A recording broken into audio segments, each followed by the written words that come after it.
Assalamualaikum warahmatullahi wabarakatuh. Berikut saya bacakan tentang materi pelajaran Bahasa Indonesia bab kedua yang berjudul teks eksplanasi yang diajarkan di kelas 11 semester 1, dan presentasi ini disusun oleh Ibu Hajah Lutfiah SPD.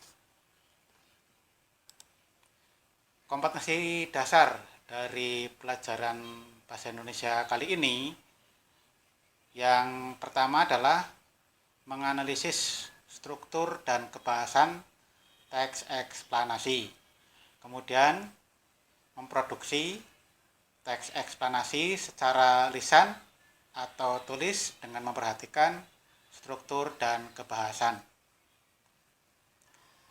Indikator pencapaian kompetensi meliputi menelaah struktur teks eksplanasi, menganalisis penggunaan istilah dalam teks eksplanasi, menganalisis penggunaan konjungsi kronologis pada teks eksplanasi, dan menganalisis konjungsi kausalitas pada teks eksplanasi.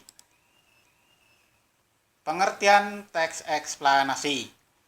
Eksplanasi berasal dari bahasa Inggris, yaitu explanation, yang mempunyai arti tindakan menjelaskan atau menerangkan sebuah pernyataan atau fakta. Maka bila didasarkan pada segi bahasa, pengertian teks eksplanasi atau explanation text adalah sebuah teks yang memuat proses-proses yang berkaitan dengan fenomena-fenomena sosial, alam, budaya, ilmu pengetahuan, dan lainnya. Kata eksplanasi berasal dari bahasa Latin, yaitu ex dan planare. Ex memiliki arti membuat, dan planare berarti luas, terang, atau jelas. Jika digabungkan menjadi membuat jelas atau terang, artinya teks eksplanasi adalah teks yang bertujuan membuat masalah menjadi terang atau jelas. Teks eksplanasi memberikan penjelasan terperinci tentang proses-proses terjadinya fenomena atau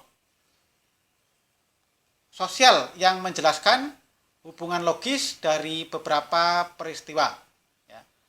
Teks eksplanasi adalah teks yang berisi tentang proses, mengapa dan bagaimana kejadian-kejadian alam, sosial, ilmu pengetahuan, budaya, dan lainnya dapat terjadi. Suatu kejadian, baik itu kejadian alam maupun kejadian sosial yang terjadi di sekitar kita, selalu memiliki hubungan sebab akibat dan proses. Ciri-ciri teks eksplanasi. Ada beberapa ciri-ciri teks eksplanasi, antara lain informasi yang dimuat berdasarkan fakta atau bersifat faktual. Hal yang dibahas yaitu suatu fenomena yang bersifat keilmuan atau berhubungan dengan ilmu pengetahuan. Sifatnya informatif dan tidak berusaha mempengaruhi pembaca untuk percaya terhadap hal yang dibahas. Menggunakan kata penanda urutan, fokus pada hal umum atau generik, bukan partisipan manusia. Contoh, tsunami, banjir, gempa bumi, hujan, dan lainnya. Struktur teks eksplanasi. A. Pernyataan umum. 1. Berisi satu statement umum tentang suatu topik yang akan dijelaskan proses keberadaannya, proses terjadinya, proses keberadaannya, proses terjadinya, proses pembentukannya, dan sebagainya. 2. Harus bersifat ringkas, menarik, dan jelas yang mampu membangkitkan minat pembaca untuk membaca detailnya. Yang B, deret penjelas. 1. Berisikan tentang detail penjelasan proses keberadaan, proses terjadinya. 2. Sangat relatif untuk menjawab pertanyaan bagaimana yang jawabannya berupa statement atau yang jawabannya berupa pertanyaan.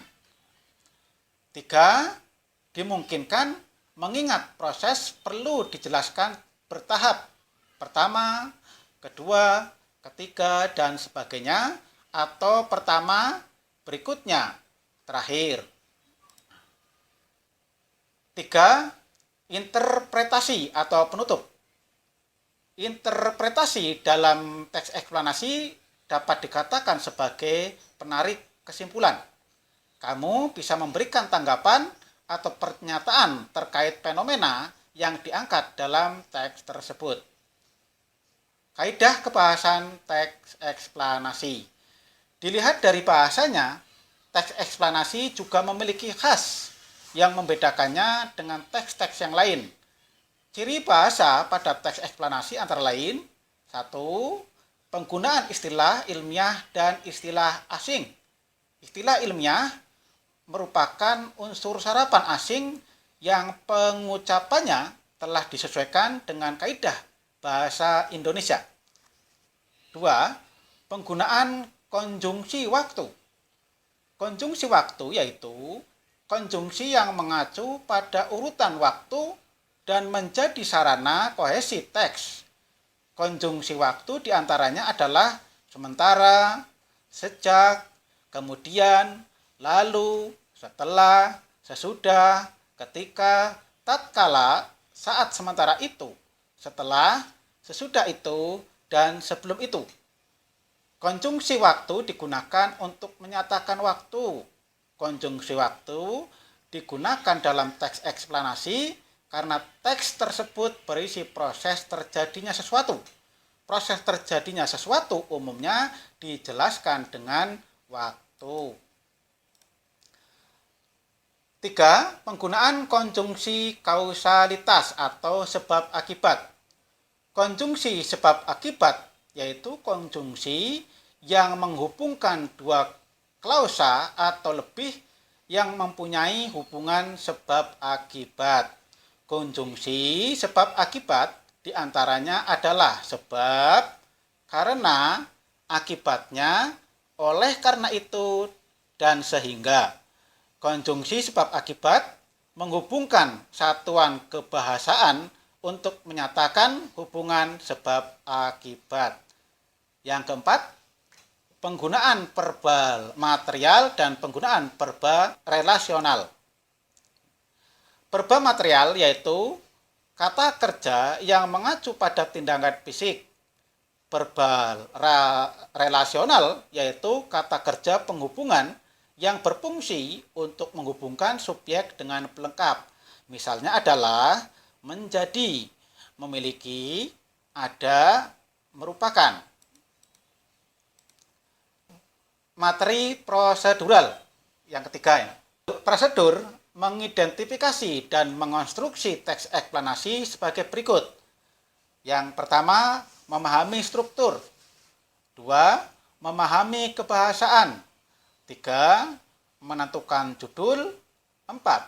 Menentukan kerangka. 5. Mengembangkan kerangka menjadi teks eksplanasi. 6. Menyampaikan teks eksplanasi. 7. Merevisi teks eksplanasi. Contoh teks eksplanasi. Banjir. Mendengar kata banjir memang sudah tidak asing lagi terdengar di telinga kita. Banjir adalah fenomena alam yang bersumber dari curah hujan dengan intensitas tinggi dan durasi lama pada daerah aliran sungai atau disingkat das. Banjir terjadi karena sebab alam dan tindakan manusia. Penyebab alam banjir adalah erosi dan sedimentasi, curah hujan, pengaruh fisiografi atau geofisik, kapasitas sungai, drainase lahan, dan pengaruh air pasang. Penyebab banjir karena tindakan manusia adalah perubahan tata guna lahan, pembuangan sampah, kawasan padat penduduk di sepanjang sungai, dan kerusakan bangunan pengendali banjir. Penyebab alami banjir. Sebagai akibat perubahan tata guna lahan, terjadi erosi sehingga sedimentasi masuk ke sungai dan daya tampung sungai menjadi berkurang. Hujan yang jatuh ke tanah, airnya akan menjadi aliran permukaan atau run-off di atas tanah dan sebagian meresap ke dalam tanah, yang tentunya bergantung pada kondisi tanahnya. Ketika suatu kawasan hutan diubah menjadi pemukiman, hutan yang bisa menahan aliran permukaan cukup besar diganti menjadi permukaan dengan resistensi aliran permukaan kecil. Akibatnya ada aliran permukaan tanah menuju sungai dan hal ini berakibat adanya peningkatan debit aliran sungai yang besar. Penyebab banjir karena faktor sosial. Perubahan tata guna lahan merupakan penyebab utama banjir dibandingkan dengan yang lainnya. Apabila suatu hutan yang berada dalam suatu aliran sungai diubah menjadi pemukiman, debit puncak sungai akan meningkat antara 6 sampai 20 kali. Angka 6 dan angka 20 ini bergantung pada jenis hutan dan jenis pemukiman. Pembuangan sampah di das membuat sungai tersumbat oleh sampah. Jika air melimpah, air akan keluar dari sungai karena adanya daya tampung saluran berkurang. Kawasan padat penduduk di sepanjang sungai atau drainase dapat menjadi penghambat aliran dan daya tampung sungai maksudnya. Masalah kawasan kumuh dikenal sangat penting sebagai faktor sosial terhadap masalah banjir daerah perkotaan. Nah, sekarang sudah paham apa yang dimaksud dengan teks eksplanasi. Semoga dapat membantu untuk mengenali teks eksplanasi di kemudian hari. Sebagai latihan, akan dibacakan teks di bawah ini. Sampah. Sampah adalah salah satu fenomena sosial yang terjadi di masyarakat, terutama perkotaan. Jumlah penduduk yang meningkat membuat kebutuhan juga ikut meningkat. Akibatnya volume sampah dapat meningkat. Ditambah dengan kurangnya kesadaran masyarakat untuk mengelola sampah. Secara umum, sampah dibedakan menjadi dua kategori, yaitu sampah organik dan sampah anorganik. Contoh sampah organik adalah dedaunan dan sisa-sisa makanan. Sedangkan contoh sampah anorganik adalah plastik, kertas, dan kaleng. Namun, jangankan membedakan sampah, meminta masyarakat untuk membuang sampah pada tempatnya saja sangat sulit. Banyak orang yang seenaknya untuk membuang sampah di sungai atau ke selokan. Memang dampaknya tidak terasa karena volume sampah yang dibuang oleh satu orang sangat sedikit dan sampah itu langsung menjauh dari pandangan. Namun, jika banyak orang yang seperti itu, lama-kelamaan sungai akan tercemar dan jorok. Padahal sungai seharusnya bersih tanpa sampah. Selain itu, ada orang yang suka membuang sampah sembarangan, bahkan di tempat suci sekalipun. Dikutip dari berbagai sumber. Setelah membaca penggalan teks di atas, jawablah pertanyaan di bawah ini. A. Teks di atas adalah sebuah penggalan teks eksplanasi. Tentukan pernyataan umum, deret penjelas, dan penutup interpretasi teks di atas. B. Tentukan konjungsi kausalitas teks eksplanasi di atas. Kemudian cermati teks berikut. Bekerja di bawah umur. Bekerja adalah setiap orang yang bekerja dengan tujuan untuk menerima upah atau mendapat imbalan lainnya. Anak kecil dapat diartikan sebagai manusia yang masih kecil atau seseorang yang belum mencapai usia puber atau remaja. Maka dapat disimpulkan bahwa arti dari pekerja di bawah umur yaitu setiap orang yang bekerja dengan tujuan untuk menerima upah atau imbalan lainnya, tetapi yang melakukan pekerjaan itu adalah seorang anak yang belum cukup umur untuk melakukannya. Pekerjaan yang dilakukan oleh seorang yang masih di bawah umur dapat terjadi karena adanya kepentingan yang mendesak bagi dirinya agar ia bisa mendapatkan hasil tersebut. Ada beberapa faktor yang menyebabkan seseorang yang masih di bawah umur melakukan pekerjaan yang seharusnya tidak ia kerjakan oleh anak seusianya. Di antaranya adalah faktor ekonomi yang dialami keluarganya dan dari faktor lingkungan sekitarnya. Faktor ekonomi keluarganya dapat mendorong anak kecil itu untuk melakukan pekerjaan yang berat demi membantu perekonomian keluarganya yang sulit. Meskipun orang tuanya tidak rela apabila anaknya harus melakukan itu. Dan mungkin saja anak kecil itu mau melakukan pekerjaan yang berat karena salah satu atau kedua orang tuanya sudah tiada. Faktor lingkungan sekitar juga bisa mendorong seorang anak kecil untuk melakukan pekerjaan yang berat. Anak kecil cenderung mengikuti apa yang dilihatnya karena ia masih belum bisa berpikir secara baik. Maka ia cenderung mengikuti begitu saja ajakan dari seseorang teman juga bisa membuat seorang anak kecil melakukan pekerjaan yang berat. Akibat yang ditimbulkan dari fenomena itu tentunya banyak dari masyarakat yang merasa iba apabila melihat anak kecil harus turun ke jalan untuk mendapatkan uang. Seharusnya pengawasan orang tua harus lebih dominan agar anaknya tidak terjerumus ke dalam fenomena sosial ini. Anak-anak kecil di usianya harusnya masih bisa untuk fokus, untuk belajar agar masa depannya nanti menjadi tertata dan dapat membantu perekonomian keluarganya dengan tidak harus mencari uang saat anak-anak. Jawablah pertanyaan-pertanyaan di bawah ini dengan benar. 1.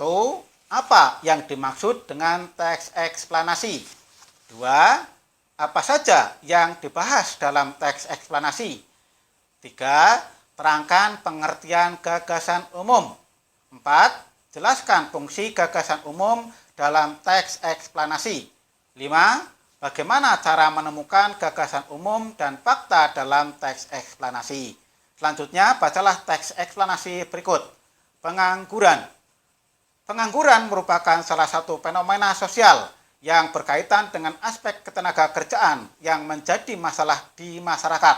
Secara umum, banyak yang mengartikan bahwa pengangguran adalah orang dewasa yang tidak bekerja, sedang mencari pekerjaan, atau tidak memiliki pekerjaan secara formal dan tidak mendapatkan penghasilan.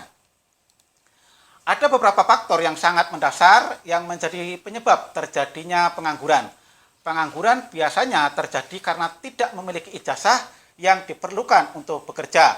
Minimnya pengetahuan orang tersebut, kurangnya keterampilan orang tersebut dalam mencari pekerjaan dan tidak mampu bersaing dengan para pekerja lainnya. Akibat terjadinya pengangguran yaitu menimbulkan berbagai persoalan ekonomi dan sosial bagi yang mengalaminya. Pengangguran tersebut tidak mendapatkan penghasilan sehingga tidak dapat membelanjakan uang untuk membeli barang kebutuhan hidup. Bila jumlah pengangguran banyak, akan terjadi kekacauan sosial. Jumlah gelandangan meningkat pesat dan berpotensi menimbulkan kriminalisme. Maka dari itu, pengangguran adalah masalah besar yang harus dicarikan solusi. Langkah pertama adalah dengan memperbaiki kondisi lapangan kerja. Dengan semakin baiknya kondisi lapangan kerja, kekerasan sosial akibat pengangguran bisa dikurangi atau diatasi. Langkah kedua, dengan memperbaiki komposisi lulusan sarjana yang dihasilkan dan disesuaikan dengan kebutuhan pasar tenaga kerja. Langkah ketiga adalah jika kita mampu memberikan keterampilan yang memadai untuk mereka usia kerja sehingga dapat menciptakan lapangan kerja sendiri. Tugas individu, jawablah pertanyaan-pertanyaan di bawah ini dengan benar. 1. Setelah membaca teks eksplanasi tersebut, tentukan struktur teks eksplanasi tersebut. 2. Tentukan konjungsi kronologis dari teks tersebut. 3. tentukan konjungsi kausalitas dalam teks tersebut. Demikian semua tugas yang tadi telah dibacakan mohon untuk dikerjakan dalam kolom tugas di e-learning sehingga bisa menambah nilai harian dan nanti bisa dirata-rata untuk menambah nilai maksimal pada buku rapot nilai setiap akhir semester. Saya akhiri. Assalamualaikum warahmatullahi wabarakatuh.